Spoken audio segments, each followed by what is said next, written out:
Hi, everyone. I'm Perry Collins. I am the interim chair of the Department of Digital Partnerships and Strategies here at the University of Florida Libraries. I also work very closely with the Digital Library of the Caribbean. I play a couple of different roles with that project. Primarily, I'm our liaison on rights-related issues as well as open educational resources. And more recently, I'm also the project director of a major grant we're working on called Revitalizing the Digital Library of the Caribbean, and you'll hear a lot more about that today. And I'm Tania Ríos, Project Coordinator for the Digital Library of the Caribbean at the University of Florida. In this presentation, we will be sharing about the Digital Library of the Caribbean's Open Educational Resources Stipend Project, made possible with generous support from the Andrew W. Mellon Foundation. We'll first provide background on DLOC and the history of efforts within the DLOC network to create and share teaching materials in Caribbean studies. We'll then introduce the new OER stipend project, including our essential goals and recent accomplishments, placing emphasis on the ways in which DLOC collaborates with its community of partners and educators across multiple languages and geographies. We'll talk about our approach to community outreach and engagement, which is essential to this project and to all of DLOC's work. We'll touch on roles and responsibilities of our OER Advisory Committee, which includes outreach as well as review, selection, and peer review of OERs. We'll also talk about the ways we are leveraging the services of the Library Press at the University of Florida. And finally, we'll include a short showcase of some of the wonderful OERs being developed this year and next. The Digital Library of the Caribbean was established in 2004, so almost 20 years ago now, at a planning meeting of ACURL, the Association of Caribbean Academic Libraries. It really started under the leadership of Judith Rogers, the former director of the University of the Virgin Islands Libraries, in consultation with the University of Florida, Florida International University, and 6 other founding partners. And the idea here has really remained our primary goal, which is to think about how to collaboratively work together with partner institutions to develop a digital library of materials by, for, and about the Caribbean and the Greater Caribbean diasporas. There are now over 4 million pages of content. About 1 million of those pages are from newspapers.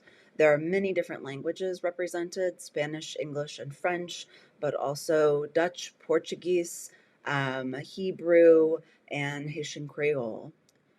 So today we have this amazing collection, but even from the beginning, it's been somewhat difficult to navigate so much material. This is a common challenge of digital libraries, particularly those like ours that involve many different partners, often scanning and creating metadata and contributing materials independently.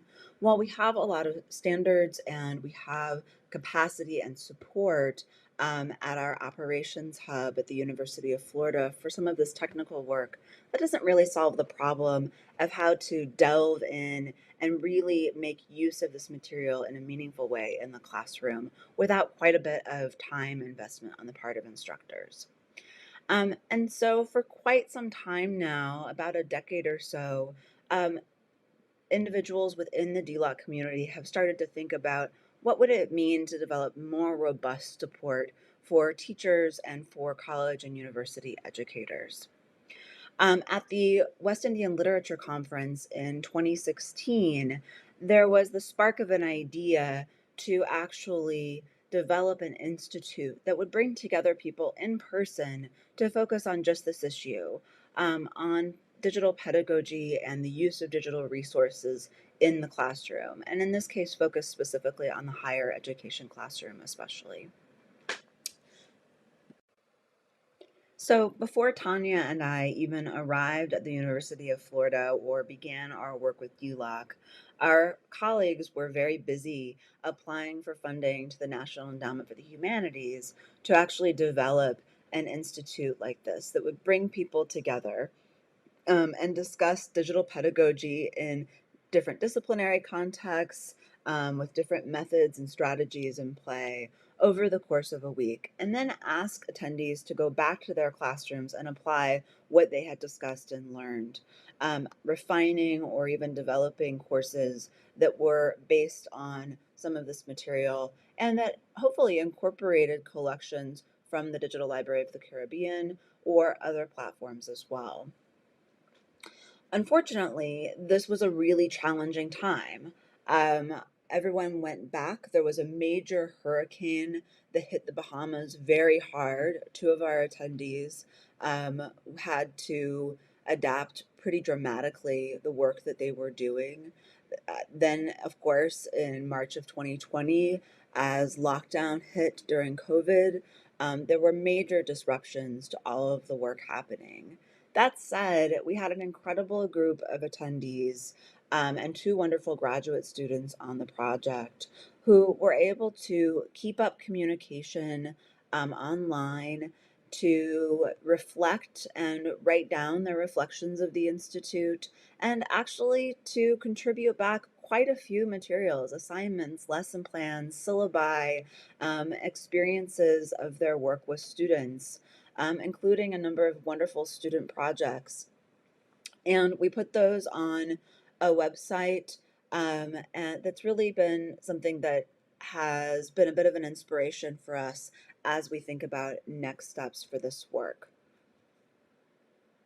And so, sort of fortuitously, after some preliminary conversations with the Andrew W. Mellon Foundation, not just on this project, but on a number of different initiatives, we were invited to submit an application to them. And this became what is now a $2 million initiative that we're working on, revitalizing the Digital Library of the Caribbean.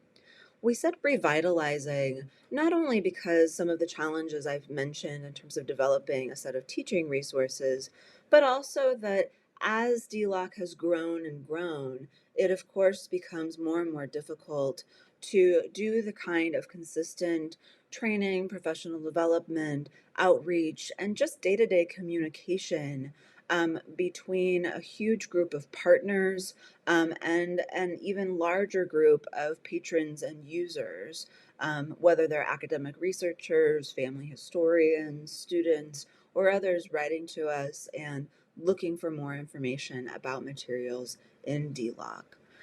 So, as part of this grant proposal, we knew we had a real opportunity to incorporate a program that would compensate educators and scholars to develop open educational resources in Caribbean studies. This was really exciting and honestly something that was really close to my heart ever since I had started working with DLOC.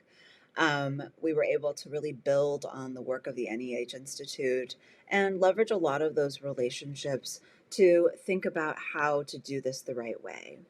In the end, our grant proposal included about $250,000 devoted to work on OER. That included staff, translation, print on demand, and of course, most importantly, stipends for those who would actually be developing materials. Over the course of the 3-year Revitalizing DLOC grant period, DLOC will issue 2 calls for proposals awarding over $100,000 to individuals and groups interested in creating and sharing OER and Caribbean studies. Some of the principal goals for this project include building and enhancing DLOC's open access library of teaching resources for Caribbean studies, promoting collaboration and open education principles and their application in Caribbean studies, as well as enhancing and contextualizing the collections in DLOC. So, broadly promoting ethical use and reuse of digital Caribbean collections in teaching and learning. We define OER broadly and simply as material freely available online and useful for teaching and learning. Just to give an idea of the OER types we're collecting, in our first call for proposals, which was issued in November 2022, The OER types we indicated in the call included course modules, primary source sets, classroom editions or readers, syllabi, assignments or lesson plans, data sets, recorded short lectures, and digital exhibits or websites. Review and selection of proposals is done in collaboration with the DLOC OER Advisory Committee. The advisory committee is our group of external experts in Caribbean studies, instructional design, and digital pedagogy. Besides reviewing funding proposals and making selections, this group also supports the development of the call and the criteria used for selection. And importantly, they also support broad dissemination and circulation of the call. So the committee plays a significant role in outreach and promotion, ensuring that the call and information about the project in general is made available through a variety of communication channels across the field. In addition to that, the advisory committee members will peer review and provide constructive feedback on completed OERs.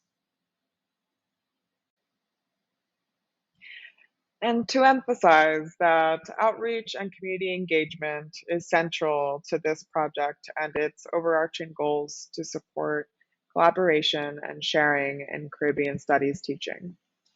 As we previously mentioned, DLOC benefits from a large network of partners and users. And as a post-custodial library organization, collaboration and capacity building are upheld as guiding principles for the organization, and community engagement is central to all of its goals and activities. Our approach to outreach for the OER stipend project draws on the strengths of the existing DLOC network and actively seeks to build new connections.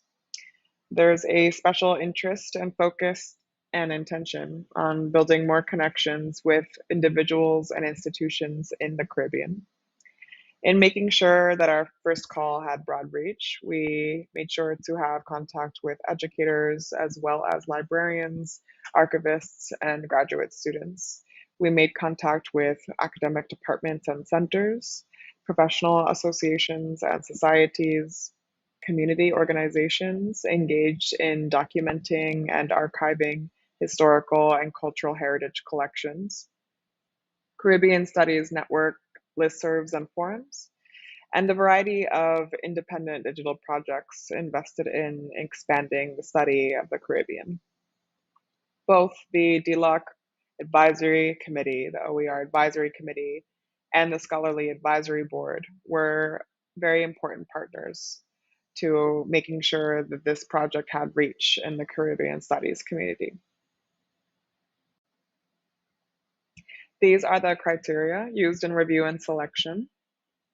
We place priority on OER that would build upon or complement DLOC partner collections specifically, and also on OER that centered histories and contemporary topics that have been structurally marginalized from historical, scholarly, or popular narratives of the Caribbean. This year, DLOC awarded stipends of $2,000 and $5,000 to 15 OER projects, which are currently in development and will be completed, translated, and digitally published by fall 2024. These listed on the slide are just a few of the projects, but I list these to demonstrate the diversity of resource types, languages, and content areas, as well as geographic coverage that these exciting OER projects represent.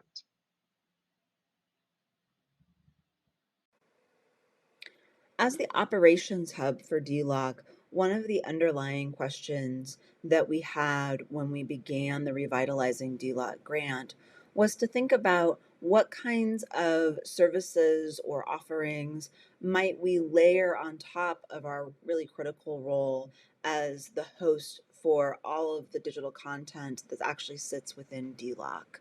We had started to get more and more requests for things like web hosting, and this sparked some questions for us about the role that our library publishing imprint, Library Press at UF, might actually play in co-publishing alongside DLOC. So on the one hand, leveraging some of the capacity and skill sets that we developed as publishers, largely serving a campus-based audience, and then putting that in conversation with all of the broad knowledge and expertise available through our DLOC network. And so this grant was a great opportunity for us to think about what it might look like for Library Press to publish OER alongside DLOC. Finally, and in conclusion, we want to take the opportunity to showcase some OER creators talking about their wonderful projects. On this first slide, you'll hear librarians from the University of Puerto Rico, Rio Piedras campus talk about their OER project in collaboration with DLOC partner institution Casa Pueblo. And on the next slide, you'll hear members of the Puerto Rico syllabus talk about their OER project collaboration with the DLOC partner institution Archivo Histórico de Vieques.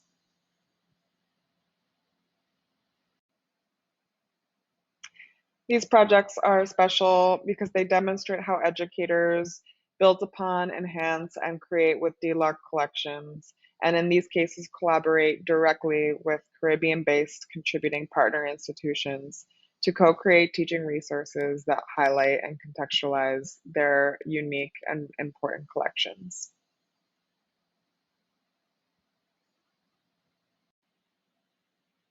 Thank you so much for watching, and please reach out if you have any questions.